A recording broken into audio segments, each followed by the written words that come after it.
Ouais, mesdames et messieurs, comme vous le constatez, aujourd'hui c'est votre humble serviteur Dodo Djigaramane, l'alias amiral Big Marc Ravel, l'homme qui a supervisé les opérations en Afghanistan pour aller éliminer le patron d'Al-Qaïda, qui est Osama Ben Laden. Ben, aujourd'hui, je viens juste pour surfer sur un petit chroniqueur, dirais-je même un stagiaire ou un, bon, pas un syndicat, ben, je peux le dire même, c'est, comment on l'appelle?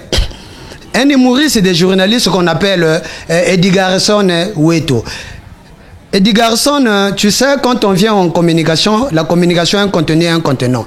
Quand tu viens parler mal d'un grand monsieur, d'une grande institution, qui est Esra Musica, d'un grand monsieur, parce que Roga, c'est une personne à double casquette. Donc lui-même, c'est d'abord une institution. Est-ce que tu comprends? D'abord, il faut comprendre ce qu'est la culture.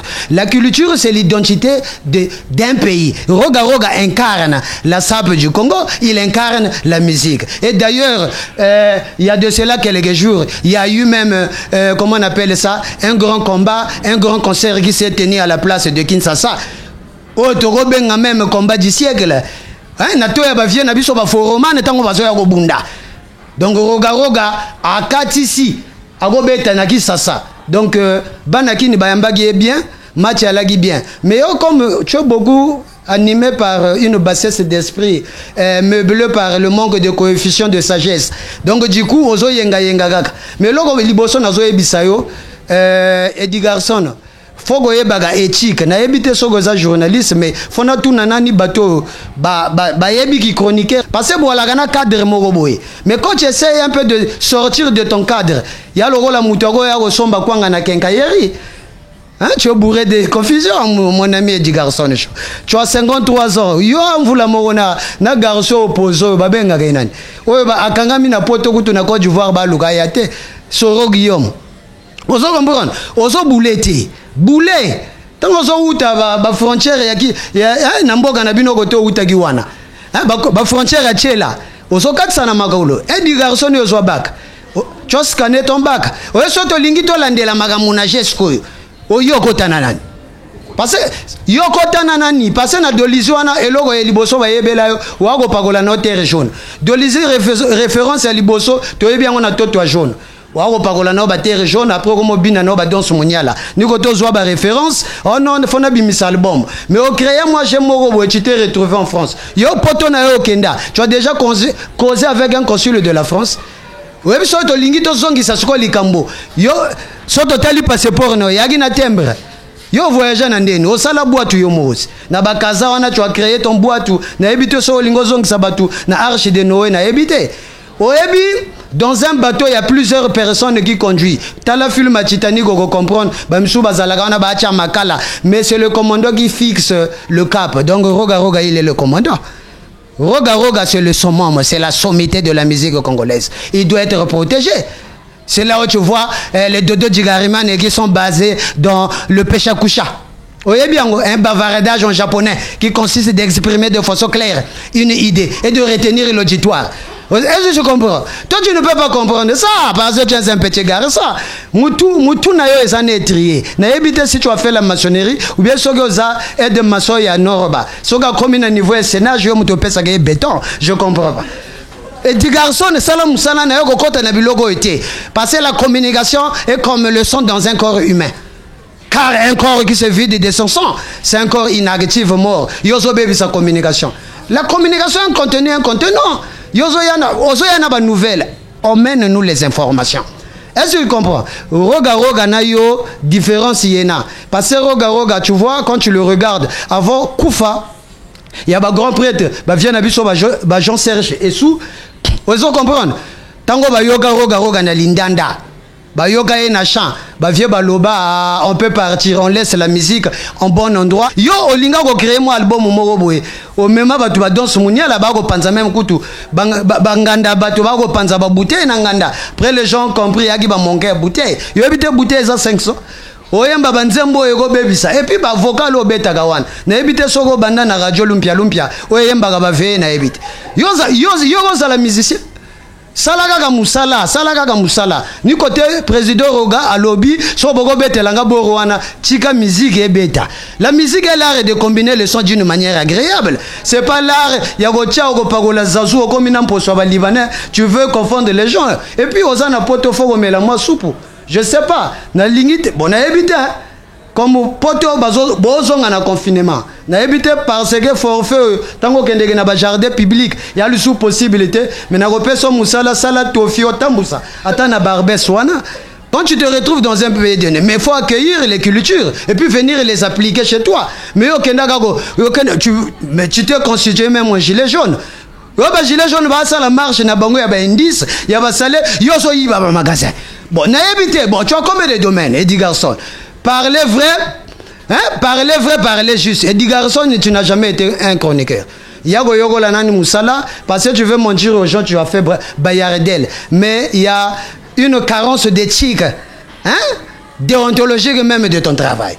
Tu as de sérieux problèmes. Oui, t'as la monde de la musique et un monde monnaie. Tu sais, le vieux Mabankou disait, la culture, c'est pas la distraction, mais c'est le point de départ de l'émancipation d'un peuple qui permet d'ancrer une nation dans l'histoire du monde. Donc, du coup, la culture, Njimalusu bazo baba kota na culture. Parce que au moins, ils sont en Bénin. Il y a culture na bango ça vaudou. Ko tia buzo bana bu vaudou te. Lobi ko la mugate. Donc, roga c'est un protégé. Soko lingo kota lisusu penza esobezo pela moto makolongulu etali ya lokoloka otambola barbe olingo tambola likola barbe ki makolongulu. Et dit garçon moi makelele no sala ya ba wenze wana tu n'as jamais apporté quelque chose de constant. Tu sais le pays a besoin de la crème. Le pays a besoin de gens qui peuvent apporter, c'est-à-dire une touche impressionniste dans tous les domaines. Roga su cela, avec plus de 30 ans de carrière dans son corps. Il y a Moutou qui a eu, disons, à débroussailler le chemin même de la musique congolaise. À renquinquer même cette image. Et renquinquer veut dire donner une belle apparence à cette culture. Donc on a fait ce cours, au Komagapé. Ozana poto faut adapter. Poto basala ya bato bagoza l'adapter. Mais na monika ga ozo koka lisusu te kanga ta filé na arc de triomphe peut-être kozwa ngembo wana olamba na bana. Mingi olobeza te Eddie Garçon faut faire gaffe parce que roga c'est un modèle. Est-ce que tu comprends? Il incarne la sape. Il incarne la musique. Du coup mututu a go toucher roga, il croise l'Amérique n'a pas d'amis sur son chemin. Ngana na volume na go yemba veye ngamoko. Comme na musicien te. Bon puissance so saga na aussi les sango te na yo.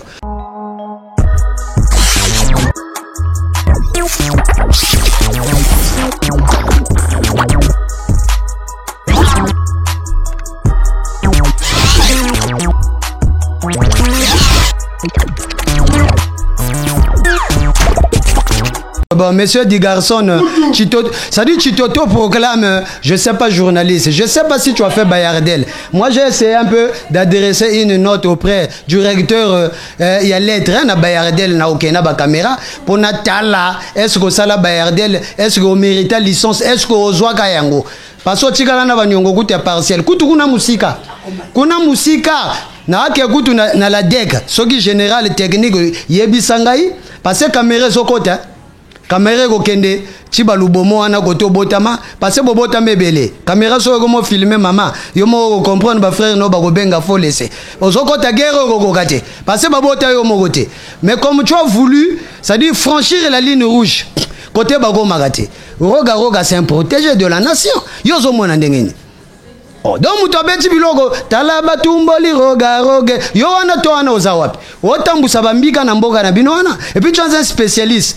Yago sala bambika à ton âge donc on a wana poto ozoz à l'intégrité atoliaka ba semulu te mais batindela ka ba kwanga mosombo mais follow vanda no awas bon ba maître Gims baza bon a évité hein yo soki oza chroniqueur oyo lugelanga ba benga gena ni Caris ayebisa biso likambo o babundela na bubuna na l'aéroport o ba perchibaka nga kutu mukolo wana ya mukolo na linga ko ke visite na ngamobwe na zo inscription ba perchiba ba vol.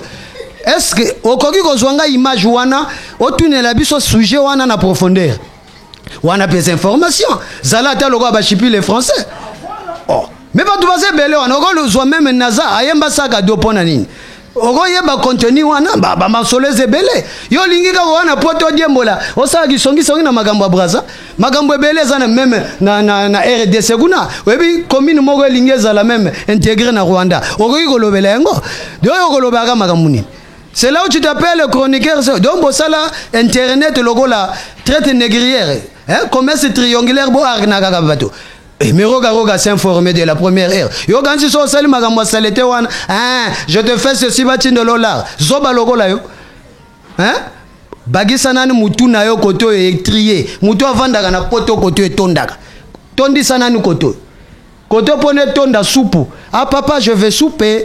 Biloko ndenga wana, je vais souper. Faut souper. Ozo comprendre? Osaka na biloko kangala ngai. Donc china ba poto wana oli atapi rouge. Oyebi yango. To le bag yo mto bandanga. Na madesu. Obosa biloko na lubomo wana. Donc ti kuna na image. Comme biloko ngo zo uta wana. Arrête le théâtre, faut pas avoir une haine viscérale. Quand quelqu'un émerge, quand quelqu'un fait la fierté de la nation, automatiquement, on peut que lui jeter les fleurs, on peut que lui rendre hommage. Être chroniqueur ne veut pas dire de ne pas reconnaître l'autre. Même à tous en a penchant, mais il faut que ça la nani musala na yo. Yo quand tu vas chroniqueur tout ba legi saroga bazam batunaye, mais parce que ça nani éthique ya musala à se conformer nani. Mais automatiquement, toi, on dirait on doit saisir même comment la cellule là de la liberté de presse. Parce qu'il faut réguler. Il y a un bilogo babengi son adjectif. Oyiba caméra moko ya quoi ya que journal one. Ba lobby yaka oyiba caméra okenda. Tu as fait beaucoup de débats, des dégâts, tu as un passé transparent. Il y a un passé mo logo la mulangia o mayo batie wana batie likala. Oyebia wana likala. Likala wana niyo. Oza imuri soko sano mutute. Boyo mwe oko sano mutu yo ateka neba soutien na zando afon cheche akoma ne dépasser mais asa mubadi. We mutu ateka ngembo lo wa musala na yo mesana wana. Ya kala ya kozwa bangembo. Ni côté na peso initiative, ozwa même ba benga kangone. Ba canard ba bibata. Weza na la scène wana. So tali batu ba talote ba caméra au péché au lamba. Parce que confinement wana musala consistante. Moi je t'ai dit d'aller en France, regarde mutayebi sayo. Ok, poto, faut avoir une ligne directrice. Ou à raison se retrouver dans poto ba vendre na studio. Ba bango 15, so gazu 30 000 euros zongi. Yo vendre na poto lingo za loko français. O so mona français ya muindo yo. Ah di garçon, français za mundele na basuke lala bo. O vendre na complexe d'infériorité ndenge wana.